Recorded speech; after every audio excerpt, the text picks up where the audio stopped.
making a Tales video. Hey Rob, you feel like making a Tales video? That's what I thought. Bring in Gene. Alright. And...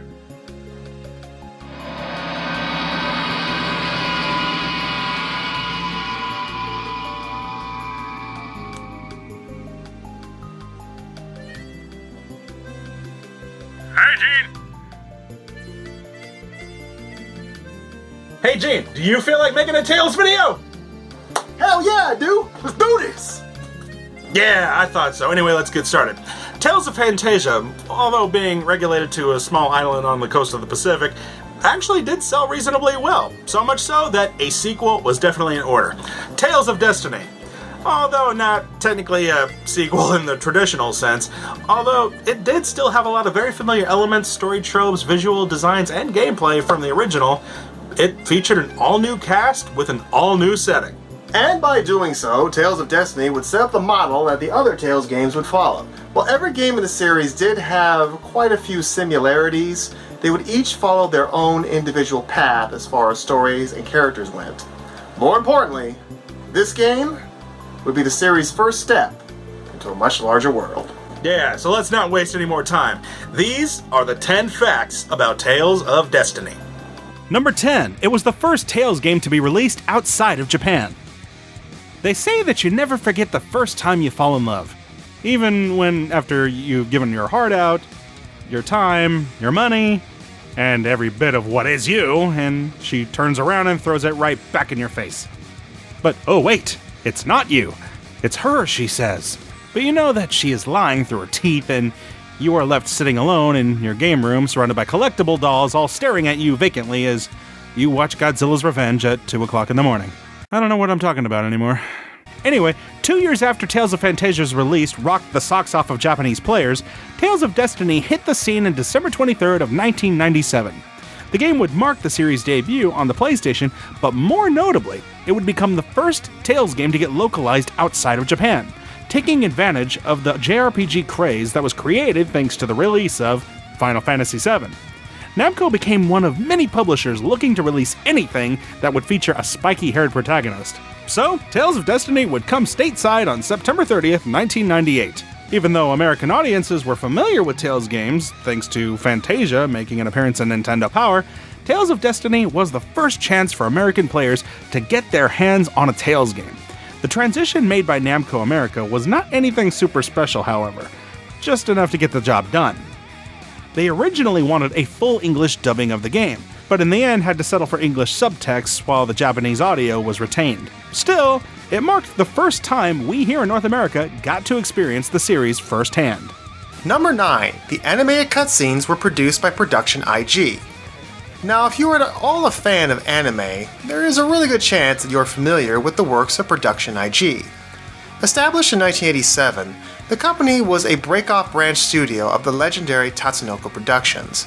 Production IG has worked in many different forms of entertainment over the years. Their influence has reached the realm of television, OVAs, films that received a theatrical release, and of course the world of video games. More specifically, producing intros, cutscenes, and artwork for them. Now in 1997, Production IG would bring their talents for the first time to the Tales series through Tales of Destiny. With the game being on the PlayStation 1 as opposed to the Super Nintendo, Wolf Team had more tools at their disposal. However, they would not utilize all of them for the benefit of the game, but more on that later. Tales of Destiny featured lavish cutscenes which beautifully translated the game's pixel characters into full glorious animation, really bring the characters to life in a way that Tales of Phantasia was just unable to. However, it was not a one-time thing, as the company would go on to produce more anime cutscenes for future Tales games as well. Production IG has certainly left its mark on the Tales series. Number 8. It features artwork by MUTSUMI INOMATA. As we all know, several key figures from Tales of Phantasia did not return for the second game in the series. One of them was Kosuke Fujishima, a manga artist who handled the redesigns for the character models and artwork for Phantasia. He would not return for Destiny, but he would return to work on future Tales games, however, and get married to a 20-year-old cosplayer, making him probably the greatest man ever. In his place, handling the designs for Tales of Destiny was making both her Tales series and Namco debut, MUTSUMI INOMATA. A longtime anime fan, she would begin her animation career with Toei Animation, where she would amass almost 2 decades worth of experience in the field, before joining up with the Tales series. Her career works include being an animator as well as a character designer and animation director on many projects. Also, many of her beautiful illustrations are presented in all of their glory in her art books. She would go on to serve as the main character artist for numerous games in the franchise, starting with Destiny and going all the way up to the recently released Tales of Berseria. With all of the current talk about wanting more women to be involved in the creation of video games, MUTSUMI INOMATA has been one that has been around for years, and her talent can be felt throughout the Tales series, even to this very day. Number 7. The graphics were similar to that of Phantasia. When Tales of Destiny was released to the general public for consumption, the reviews that came in from major critics were, for the most part, pretty darn positive. For the most part. It was the opening intro and the gameplay that received the most praise. But like any game, it was far from perfect, as there were some rather justified critiques of it. The one part that received the most backlash were the visual designs. Like we mentioned earlier, Wolf Team did not use all the tools that were at their disposal in the series as the series made the jump to the PlayStation. And it did show in the graphics department, as the graphics were pretty much a copy and paste of that of Tales of Phantasia. Even though just 2 years have passed, with the new technology, audiences want to see more of what these new consoles were able to do, since they were, shelling out big bucks for it. But the makers did not embrace that. So in the end, Tales of Destiny failed to please as eye candy.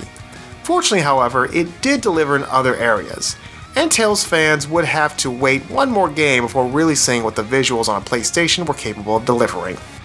Number 6. Stahn, RUTEE, and Leon were guest characters in Namco Cross Capcom. You know, Namco sure does like their crossovers. There are quite a few games in their catalog which feature characters from other universes teaming up with theirs. Of course, naturally, the first one you think of are the fighting games, like guest characters in Soul Calibur and Street Fighter Cross Tekken. But chief among the crossovers is the Project Cross Zone series, and the game that started it all was Namco Cross Capcom. Released in 2005 and developed by Monolith Soft, Namco x Capcom was a tactical role-playing game that combined characters from Capcom and Namco, including some original ones for the game itself. And let me tell you, this game was a long sucker to get through. If you look back at our playthrough days, it took us a whole 151 20-minute parts just to get through it. And that was with cheat codes. And also not including one stage that we couldn't show because Gene's dumbass forgot to hit the record button. In any event, representing the Tales series in this game was Destiny's own Stahn, RUTEE, and Leon. Okay, technically it actually was Judas, but it still counts. Hey, this is my video. What I say goes here, darn it. Suck my Number 5. It received a remake on the PlayStation 2. 9 years after its initial release, Tales of Destiny would receive a full remake on the PlayStation 2. Originally announced during Namco's June 2006 press conference, and then released on November 30th, 2006, the PS2 version of Tales of Destiny would retain the core basics of what made Destiny what it was, but would also had plenty of alterations taking it to the next generation. Along with a remake soundtrack and eye-popping character designs, the game also features the marvelous aerial linear motion battle system. Like the name suggests, the new system allows for aerial combos and a new chain capacity system for art usage. Unfortunately, it never received a release outside of Japan, which is a real shame, because this one was received better critically than the first game, becoming a real example of a remake done right. The gameplay also allowed players to set other characters other than Stahn to be the lead character.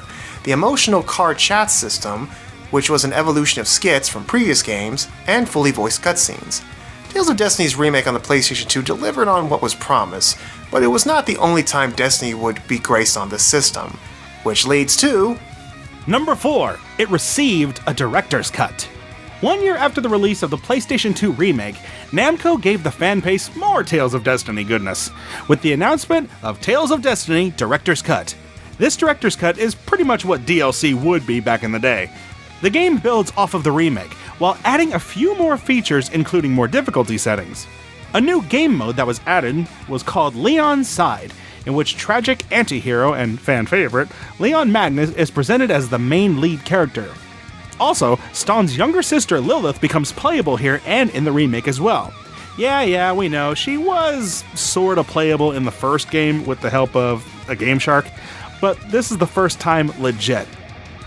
Oh hell, you know what we mean. She got her own side quest called Lilith's Side Quest in Director's Cut, one of several side quests added here. By the way, her weapon of choice is a ladle and a frying pan, making them probably the worst weapons in the Tales series. Well, you'd think that, but then suddenly out of nowhere, Shirley from Tales of Legendia heard this and said, "Ha ha ha, hold my beer." There were 2 different versions of the Director's Cut released. One was just the game itself, and the other was a 128-page illustration booklet and the game soundtrack. Oh, yeah, and it came with the game too, can't forget that. But like we mentioned earlier, if this game came out today, there is a good chance it would be presented via a DLC bundle, as a way to kinda get more bucks. But all in all, the remake and the Director's Cut both did a fine job in adding to the legacy of the original game. Number 3, you can get the bad ending early in the game. When Leon makes his big introduction in the game, confronting Stahn, RUTEE, and Mary at the village of Harmits, you engage him in a 3-on-1 battle. Now, under normal circumstances, Leon is just too powerful for the group and he will overwhelm them, defeating them and moving on with the story. However, if through sheer dumb luck, or other means, it is possible that you can defeat him. After killing him, Stahn, RUTEE, and Mary would go on to become the world's most notorious lens hunters. And then the game takes you back to the main menu. The ending is actually more of an Easter egg or a joke troll moment from Wolf Team that you shouldn't be able to get under normal circumstances, as it does end your game. Even though it is non-canon, if you do manage to pull it off, we suppose it is worth a laugh. And beating up Leon is always a plus, so yeah, there you go. Good job, everyone. Number 2. The game has an awkward 2-player mode. So, Tales of Destiny featured an up-to-date linear motion battle system which allowed you to equip 4 special skills instead of just 2, and could allow you to execute them more easily with the directional pad. But even better would be the addition of multiplayer. Playing locally with friends has been a standard for many Tales games afterwards, so this important feature did get its start here. But thank goodness they improved on it, because oh my god, in Tales of Destiny, it was a hot mess. In order to allow 2-player mode, player 1 would have to find an item known as a channeling, and then have to equip it to the desired character for the second player. And then the second player would have to use a multi-tap to put the controller in the correct slot just to make it work properly and make sure you were controlling the desired character. Yes, a multi-tap was a necessity.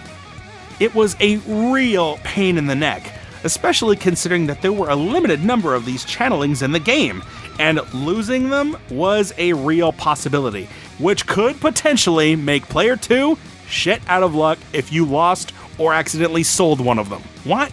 Geez, why not just plug a second controller into the second controller port and call it a day? In fact, it was so cryptic that some people didn't even know that 2-player mode was possible in this game. Not making the 2-player mode readily available was a really head-scratching moment that thankfully was corrected in future installments. And number 1, it became the best-selling Tales game in Japan. Tales of Destiny was a bit rocky in some areas, so it was generally surprising how successful it was. In 2007, Bandai Namco made the announcement that the Tales of series had crossed over 10 million units in sales, with over 80% of them being purchased in Japan, to no surprise. And when you broke down the numbers even further, Tales of Destiny topped them all. When the announcement was made, Destiny had sold 1.139 million units, making it the #1 seller by a pretty large margin. In fact, Tales of Destiny on the PlayStation was the only individual Tales game at the time to top over 1 million sales. So it really does go to show you how popular the game had become. Tales of Destiny's success was a big driving force that would allow Namco to keep investing in the series. It did not change much from the first, and while it did not reinvent the wheel, it did keep the series going in the right direction. And the next stop in this Tales journey would really kick things into overdrive. And that's our list. Make sure to leave a like and a comment down below. And of course, don't forget to click that bell at the bottom to be a part of our notification squad whenever we release a new video so you can be alerted to when it happens. You've been watching the Brotherhood of Gaming.com, and we will see you next time.